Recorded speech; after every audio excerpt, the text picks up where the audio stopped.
कपड़ा यदि 6 महीने साल भर रुक भी जाए तो कपड़ा खराब होने वाला नहीं। दोस्तों, आपने सुना होगा कपड़े में कोई एक्सपायरी डेट नहीं होती। अगर आप मेरी बात से सहमत हैं तो कमेंट में अपना ज़रूर लिखें। अगर आप रिटेल का व्यापार करते हैं तो आपको मैं एक बात बता दूं, कपड़ा एक्सपायर तो नहीं होता है लेकिन फैशन ज़रूर एक्सपायर होता है। कल तक जहां लेगिंग्स की डिमांड थी, आज वो डिमांड पैंट पे आ गई है। तो अब आप बताइए मुझे, जो बचा हुआ लेगिंग्स है उसका आप करेंगे क्या? एक रिटेल व्यापारी के तौर पे आप उस लेगिंग्स को कहाँ बेचेंगे? होलसेल या मैन्युफैक्चरर, उनके यहाँ तो इतने कस्टमर हैं, इतनी सारी मंडियाँ हैं, वो अपना कपड़ा कहीं भी बेच सकते हैं। लेकिन आप क्या करेंगे उस कपड़े का? आप किसको बेचेंगे? आज आपकी अच्छी खासी रकम जो लेगिंग्स में फंस गई है उसका आप क्या करेंगे? कमेंट में आप ज़रूर बताएं कि आप ऐसी चीज़ों का क्या करते हैं, जो फैशन एक्सपायर हो गया उसका क्या करते हैं। आपके जवाब का मैं इंतजार करूंगा, उसके बारे में भी मैं बताऊंगा। आपके जो जवाब आएंगे उसका भी सुझाव दूंगा मैं, आखिर आपको उसका क्या करना है और कैसे आपको उसको निकालना। दोस्तों, बिजनेस की बातों में आज मैं आपको बताऊंगा, ये जरूरी नहीं है कि ग्राहक आपके पास ही आए, आप भी ग्राहक के पास जा सकते हैं। आपने सुना होगा घूम घूम कर काफी बेचने वाले लोग कपड़ा बेचने निकलते हैं। तो ये जो घूम घूम कर बेचने वाले मॉडल हैं, ये मॉडल भी काफी अच्छा है, जिसके अंदर इन्वेस्टमेंट भी कम है, ओवरहेड खर्चे भी नहीं है और टर्नओवर भी काफी अच्छे होते हैं। आज घूम घूम कर बेचने वाले को जैसे कि लोग हर जगह फेरी वाले बोलते हैं, लेकिन आज फेरी वाले की भी परिभाषा काफी बदल गई है। आज जो भी अस्थायी रूप से जहां भी बेचते हैं, चाहे वो टेम्पो लेकर के निकलते हैं, बड़ी बड़ी गाड़ियों में निकलते हैं या एग्जीबिशन में अपनी सेल लगाते हैं, वो सब फेरी वाले के ही गिनती में आते हैं कहीं ना कहीं। तो आज फेरी का व्यापार भी जो है वो कोई छोटा नहीं रहा। कम इन्वेस्टमेंट के अंदर काफी अच्छी सेल है उसके अंदर में, इसके अंदर टर्नओवर भी काफी है। बस इसके अंदर जरूरत है आपकी मेहनत की, आपकी दौड़ भाग की। आप कभी इस शहर, कभी उस गांव, कभी आप किसी बिल्डिंग बन रहे कंस्ट्रक्शन साइट पे जाइए, और मेरा दावा है अगर आप किसी भी कंस्ट्रक्शन साइट में जाते हैं और अपने प्रोडक्ट वहां पे दिखाते हैं और एक आप जेन्युइन रेट में वहां पे किसी को भी बताते हैं तो कस्टमर माल लेगा ही लेगा। और ऐसा देखा गया है हर जगह, कस्टमर अगर आपकी रेट, कीमत, चीज वाजिब हो तो कस्टमर लेता ही लेता है और आपकी सेल वहां पे बढ़ती ही बढ़ती है। इस मॉडल में आप जितना दौड़ेंगे, जितना मेहनत करेंगे, उतना ही कमाएंगे।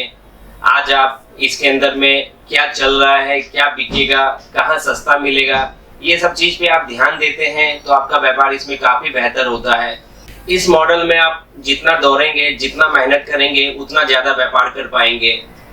आज फेरी का व्यापार अगर आप करते हैं तो कौन सी चीज सस्ती कहाँ मिलेगी, कौन सी चीज कितने रेट में कहाँ बिकेगी, इस चीज का ध्यान रखना काफी जरूरी होता है। अगर आपका मार्केट कोई कुर्ती का है, कोई साड़ी का है, अगर 300 तक की साड़ियां ही बिकती हैं तो आपको 200 तक की साड़ियां देखनी है और 200 तक की साड़ियां ही अच्छी कहाँ मिलेगी वो आपको ढूंढना है।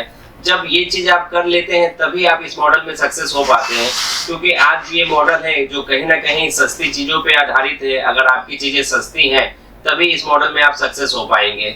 मान लीजिए आप साइकिल पे बेचने के लिए निकलते हैं, कई कंस्ट्रक्शन साइट पे जाते हैं, फिर भी अगर आपका माल नहीं बिकता है तो या तो यह मान लीजिए कि आपका माल सही नहीं है और आप जिस माल को जिस रेट में बेच रहे हैं वो रेट उचित नहीं है। आपको जरूरत है देखने की ग्राहक की जरूरत क्या है, ग्राहक को क्या चाहिए, कौन सी चीज किस रेट में चाहिए, कौन सा माल कहाँ सस्ता मिलेगा। आज ग्राहक की जरूरत होती है 200 रुपए की कुर्तियां लेना, तो आपको 150 तक की ही कुर्तियां ढूंढनी है जो ग्राहक आपके आसानी से ले सके। आपको मार्केटिंग पे खास ध्यान देना है कि मुझे 150 तक में ही ऐसे कलेक्शन चाहिए जो मैं 200 रुपए तक में बेच सकूं। मान लीजिए आप जब साइकिल पे फेरी करने निकलते हैं, कंस्ट्रक्शन साइट में जाते हैं, काफी सारे कस्टमर होते हैं जहाँ पे आप अपना माल दिखाते हैं, फिर भी कस्टमर नहीं लेते, तो उसके पीछे कोई सटीक कारण नहीं होता। ग्राहक की कई बार रिक्वायरमेंट नहीं होती, कई बार उनको आपका माल महंगा लगता है या आप गलत टाइम पे चले जाते हैं माल लेकर के। ग्राहक को, मतलब आपके जो मजदूर ग्राहक है, उन्हें सैलरी मिली नहीं है, उस टाइम पे अगर आप जाते हैं तो आप सस्ता माल भी देते हैं तो भी वो नहीं लेते, क्योंकि उनके हाथ में पैसा नहीं होता है। तो आपको ये चीजों का भी ध्यान रखना पड़ेगा। आप जब निकलते हैं फेरी से माल बेचने तो आप ग्राहक का ध्यान रखें, उस समय ग्राहक के पास पैसे हैं कि नहीं है, क्योंकि बिना पैसे तो कहीं भी व्यापार होता ही नहीं है। ग्राहक के पास पैसे होंगे तभी वो आपसे माल लेंगे और तभी आपका व्यापार होगा। तो ऐसा नहीं है, फेरी में भी मंदी होती है। आज मान लीजिए आपकी कोई दुकान हो, आज जरूरी नहीं है कि दुकान पे भी हर वक्त ग्राहक होते ही हैं। आज आप फेरी से अपना व्यापार बढ़ाते हैं और आप फिर दुकान करने की सोचते हैं तो आप क्या करेंगे। आज आपने देखा होगा 5 सालों के अंदर में 99 की, 199 की, इस तरह की भी काफ़ी स्टोर, सुपर स्टोर खुल चुकी है। काफ़ी सारी दुकानें ऐसी खुल गई है जहाँ पे 99, 199 के प्रोडक्ट बिकते हैं और उसी प्रोडक्ट में सारा डील होता है। तो कहीं ना कहीं आप जब फेरी से भी कमा करके निकलते हैं तो अपना दुकान करने का सोचते ही हैं, क्योंकि फेरी पे आप एक समय तक ही निर्भर रहते हैं। जब आपके पास बैलेंस हो जाता है और आप थोड़ी राहत की लाइफ चाहते हैं गुजारना, तो आप कहीं ना कहीं दुकान ही करते हैं। और दुकान के अंदर में 99 स्टोर, 199 स्टोर काफ़ी अच्छे भी चल रहे हैं, इस पे भी आप फोकस कर सकते हैं। जब आप दुकान करते हैं तो आपका एक लक्ष्य होना चाहिए कि हमें कितने ग्राहक चाहिए, हमें कितने की सेल चाहिए, और जब तक वो सेल का टारगेट पूरा नहीं होता है तब तक आपको दौड़ते रहना पड़ेगा। जरूरी नहीं ग्राहक आपके पास आए, तो ग्राहक को लाना कैसे है उसकी टेक्निक में बताता हूँ। आप अपने शहर में कुछ ऐसी जगह ढूंढिए जहाँ पे आप अपना पोस्टर लगा सकते हैं।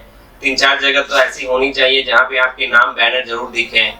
आपके शहर की कुछ ऐसी दीवारें जहाँ पे आप अपने नाम की प्रिंटिंग करवा सकें, ऐसी जगहों को ढूंढिए।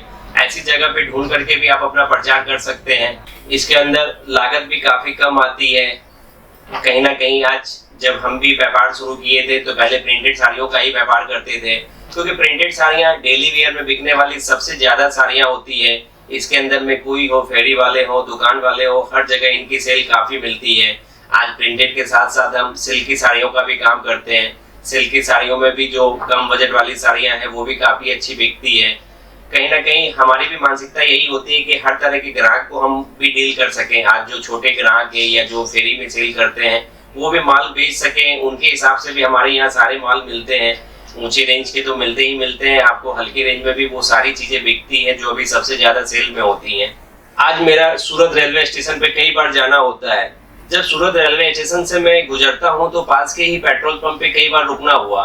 वहां देखता हूँ मैं साइकिल पे एक इडली वड़ा बेचने वाला रोज आता है और वो 9 बजे तक वो काफी सारे लोगों को अपने इडली वड़ा बेच करके जाता है। तो उसने कहीं ना कहीं एक ऐसी जगह चुनी जहाँ पे वो ग्राहकों तक पहुंच सके। आज उस भीड़ भाड़ वाले इलाकों में भी वो काफी अच्छी सेल करके जाता है। तो कहीं ना कहीं ग्राहकों की जरूरत को समझना पड़ता है। वो जानता है भी सुबह सुबह नाश्ते का टाइम है और जब मैं लोगों के पास पहुंचूंगा तो लोगों को मेरा नाश्ता पसंद आता है, लोग मुझसे लेते हैं और 20 रुपए करके ही मैं काफी रुपए कमा लेता हूँ। तो कहीं ना कहीं ग्राहकों की जरूरत को समझना पड़ता है, समय को भी देखना पड़ता है, हालात को भी देखना पड़ता है। तो कहीं ना कहीं कपड़े के व्यापार में भी ये रोमिंग मॉडल सार्थक होता है। आज ग्राहक के आने का इंतजार क्यों करें, हम खुद क्यों ना ग्राहक के पास पहुंच जाएं।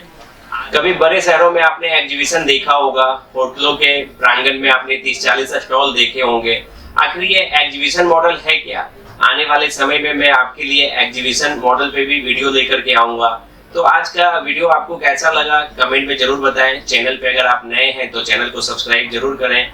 आज हमेशा आपके लिए कुछ ना कुछ जानकारी वाले रोचक वीडियो लेकर के आते हैं, तो एक कमेंट और एक लाइक तो बनता ही है। चैनल अगर आपने सब्सक्राइब नहीं किया है तो चैनल को भी सब्सक्राइब जरूर करें। मिलते हैं फिर अगले वीडियो में, तब तक के लिए धन्यवाद।